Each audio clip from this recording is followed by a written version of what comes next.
Assalamualaikum warahmatullahi wabarakatuh. Selamat pagi, siang, menjelang sore. Hari ini kita kedatangan tamu kembali nih yang kita kenal, ingin memberikan himbauan ya kepada teman-teman kita agar teman-teman tetap kuat menghadapi ancaman dari pinjaman online ini. Kita minum dulu, Bu, sebelum Ibu memberikan informasi pada teman-teman kita.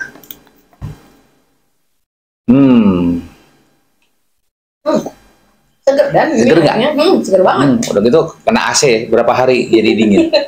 Mantep banget ini. Tapi dia walaupun gak kena AC juga, keadaan suhu normal juga enak sih seger. Oke, kita lanjutin. Gimana, Bu? Ini teman-teman kita, saudara kita kan banyak ya. Karena Ibu pernah menjadi korban, walaupun korbannya itu ponakan ya. Beri semangat teman-teman kita, Bu. Gimana, Bu? Siap, kalau gitu. Oke, saya sebagai, mungkin saya tidak pernah merasakan yang namanya teror pinjol ya, tapi keponakan saya yang mengalami hal itu. Cuman saya di sini hanya bisa menghimbau kepada masyarakat umumnya, jika memang merasa tidak meminjam, jangan pernah takut untuk melawan. Dan jika memang meminjam dan tidak membayar lalu ada teror, itu sebenarnya memang konsekuensi kita gitu ya Dan ya. Tapi ya jangan sampai terbawa panik, jangan sampai terbawa takut yang akhirnya membuat mental kita jatuh dan titik terakhirnya sampai melakukan bunuh diri. Ya, itu yang benar-benar fatal dan itu sering banget terjadi di masyarakat umum. Ya, betul. Ya. Jika sudah tidak bisa menahan teror, mental sudah berantakan, akhirnya bunuh diri. Dan yang kita pikirin bagaimana keluarga yang udah kita tinggalkan itu. Apalagi kalau misalnya kita punya anak, punya istri, atau punya orang tua. Lebih baik kita hadapin ya. Betul. Nggak mungkin kita dibunuh sama debt collector atau dengan si penagih-penagih tersebut. Betul. Ya. Dan tidak akan bisa dilaporin polisi. Mungkin bisa dilaporin polisi, tapi tidak pidana ya Dan ya, jatuhnya ya. Iya, kalau hanya ancaman-ancaman itu kan masih sifatnya bisa dikategorikan undang-undang ITE. Memang udah mendesak, misal gitu kebutuhan dapur habis, ternyata memang gaji belum keluar, atau mungkin dagangan kurang laku yang usaha gitu ya. Yang kedua, faktor gaya hidup. Nah, ini yang bahaya ya. Gaya hidup ya. Gaya hidup maunya hedon, nggak mau terlihat minus di depan orang-orang, akhirnya ngajuin pinjaman online. Teman saya Dan. Karena mudahnya ya. Iya. Tapi kan kita kan harus verbook gitu ya, verifikasi muka itu wajah. Nah, itu kan sebenarnya sayang banget ya kalau untuk demi gengsi ya. Iya, betul. Tapi pernah ya, ada teman saya gitu ya. Banyak jadi gini Dan, dia nggak pinjam satu perusahaan yang ilegal itu. Banyak sampai totalnya itu 70 juta.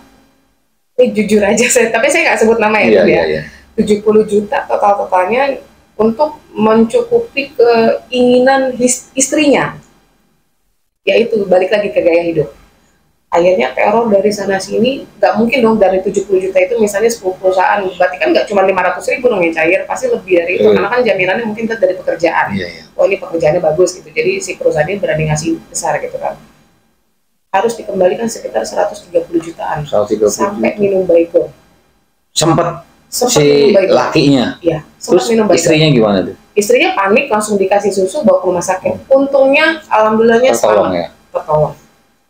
Itu yang benar-benar bukan saya ngalamin tapi teman saya yang ngalamin, dan itu ceritanya tuh udah ya, namanya kita satu komunitas ya, jadi berita itu udah tersebar.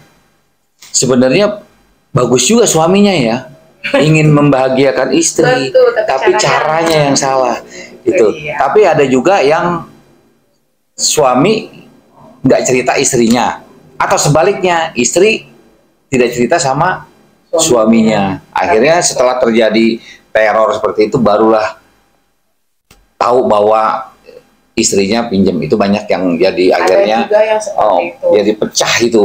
Tapi kalau kasus di teman saya ini, suami istri ini mengetahui. Mengetahui. Ya. Mengetahui. Kalau mengetahui ya kita pikul bareng-bareng. Iya, harusnya. Terus akhirnya bagaimana tuh dengar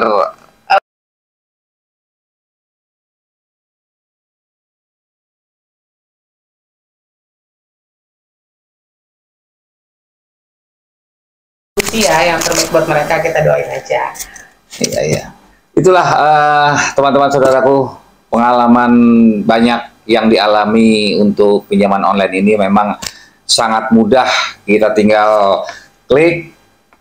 Itu karena apa? Kita teriming-iming dengan iklan yang mudah ya. Seolah-olah ya, wah gampang banget nih.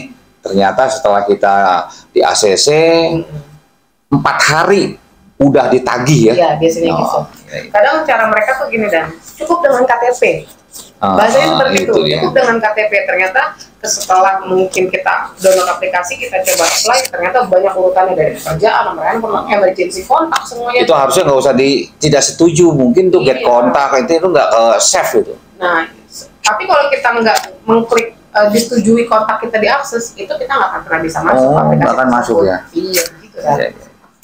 Oke, teman-teman, ini karena waktu yang mepet ya. Semoga teman-teman dapat informasi yang jelas. Tapi ingat, jangan di-skip biar bisa dilihat dari full. Oke, terima kasih. Wabillahi taufiq wal hidayah. Wassalamualaikum warahmatullahi wabarakatuh.